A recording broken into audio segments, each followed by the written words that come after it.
Bro, may isa lang sana akong ikon isa pang pahabol. Ano yun, bro? Pag nagro-rosaryo ako,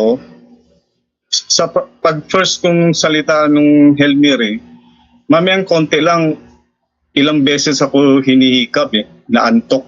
Pero paglagpas ko ng mga 13 mystery siguro at third mystery, ibig sabihin mga patapos na sa third, pagdating ng fourth hanggang fifth, nawalan man antok ko, pero may reflection, may convince sa sarili ko kung bakit inaantok.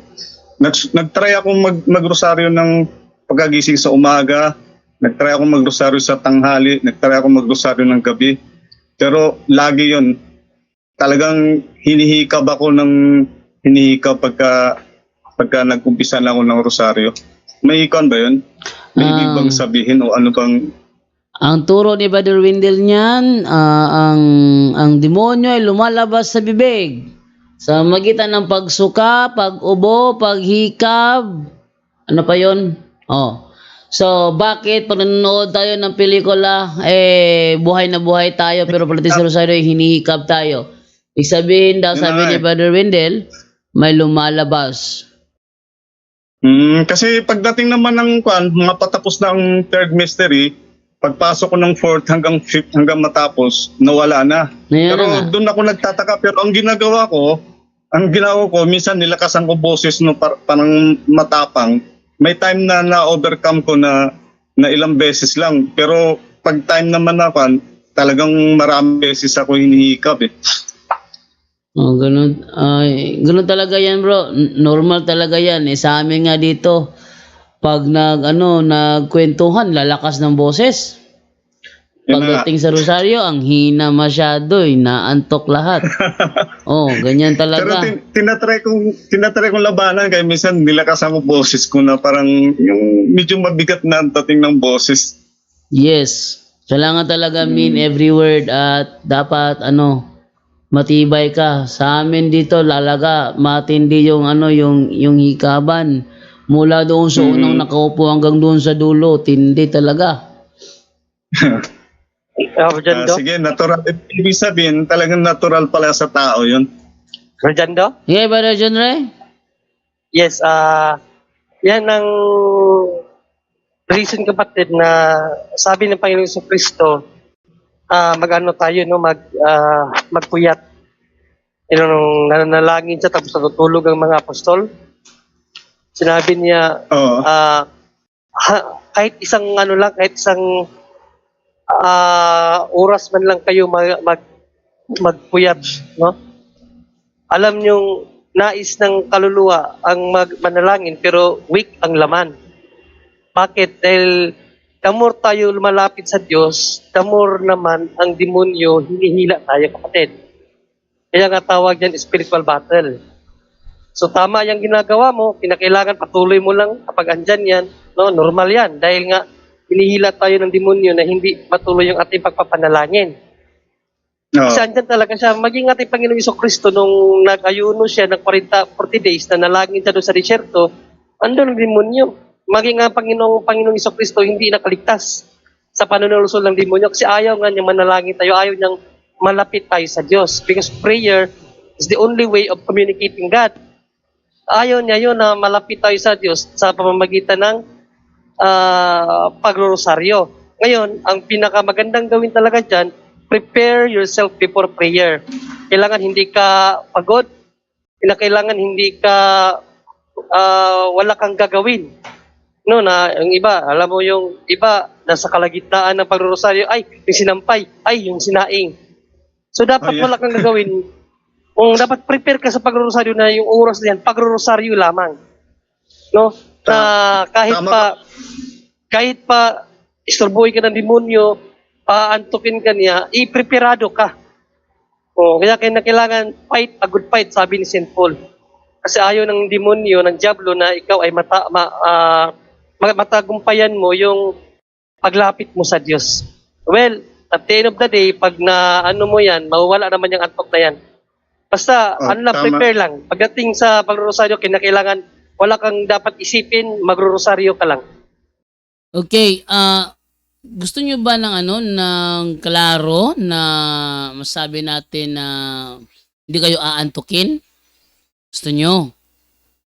Based sa experience ko gusto nyo yung masubukan yung hindi kayo antukin sa pagrorosaryo.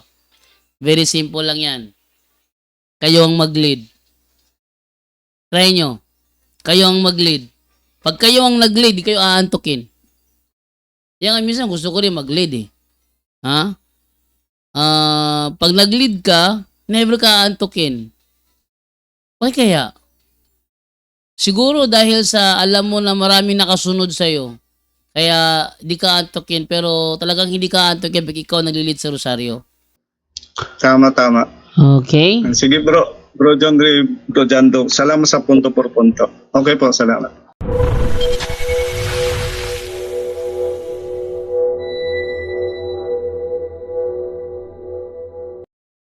Ang tanong niya dito is, asawa ng kapatid ko, pag-aayakihin. Pag-aayakihin. Ano kayo pag-aayakihin? Parang maposes. Ang mga image namin dito sa bahay, sinisira niya, tapos sabi niya, hindi daw totoo. Posible ba itong demonic attack? Bro, baka aatakihin, hindi kaya yun? Pag-aatakihin. Siguro, yun. Siguro, pag-aatakihin. Bro Tata, pag inaatake daw yung asawa ng asawa ng kapatid niya, is parang napoposes at yung mga imahe sinisira. Tapos sasabihin, di naman totoo yan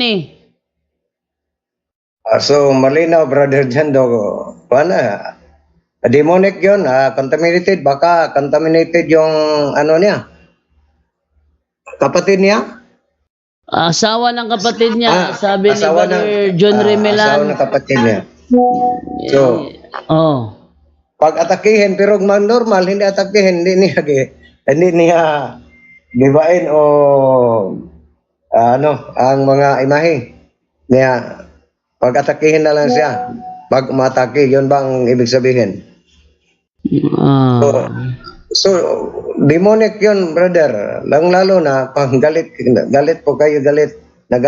Kung tingnan natin, balikan natin si Leviathan, siya po ang ringleader ng mga heretics. So, yung mga lahat ng mga heretics, yung takot o galit ng mga imahe. Diba? Halimbawa, yung iconoclasm, kasaysayan ng simbahan, 7th century, na lilitaw yung malaking heretic na iconoclasm derived from word icon, images destroyers, papasok ng simbahan, hindi lang ang mga imahen kanilang gibain o durugin, pati na yung estruktura, yung simbahan mismo. Yun ang dahilan na sa 7th century. So, yung mga klaseng tao yon ay mga heretics yun. At ang ringleader ng mga heretics ay si Leviathan, connected right hand pod ni Lucifer. Yun. Sabi dito, kasi lumapit ako sa pare namin dito, sabi ng pare, trip lang daw ng utak niya. Talaga nang walang magawa ang mga pare pag ganyang sitwasyon, no? Marami talaga na hindi alam yung gagawin. Kung pwede, Brother Jando, papunta sa doktor, psychologist, psychiatrist ba? Yun. Psychiatrist din. Okay, based po sa sa pag-aaral po ng patungkol sa mystical phenomenon sa larangan ng exorcism at deliverance, yung pag-aatake sa mga sagradong imahe dahil sa paniniwalang ito ay sa demonyo, yun ay tatawag na demonic obsession. Demonic obsession. Kasi ang nasa isip niya kasi wasakin yung yung imahe na mga sagrado. Pero di naman ginagalaw ang Baphomet. Alam mo alam niyo yung Baphomet? Yung Baphomet, yun yung yung imahe ng mga satanista na ang ulo ay ulo ng kambing, ang katawan ay katawan ng machete, tapos may dalawang batang nakatingala sa kanya, lalaki at babae.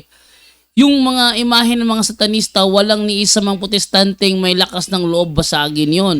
Pero ang imahe ni Kristo pinagbabasag. Sino kaya ang kinatatakutan nila? Kaya takot sa mga sa satanista tong mga taong ito Larawan ni Kristo pinagbabasag.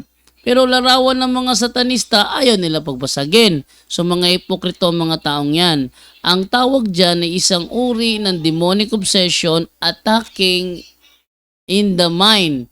Negative thought, suicidal in nature, at mga, negative thought. Negative yung tingin niya sa isang sagradong imahe, pinagbabasag niya. Gayong, sabi, Diyos-Diyusan daw. Wala namang Diyos-Diyusan. Pero, ang tumuturing niya dyan na Diyos-Diyusan, yung mga protestante lang naman. Tapos sa atin ibinabato. Diba? So, yan ang aking masasabi. So, demonic obsession po ang ganyang uri ng atake.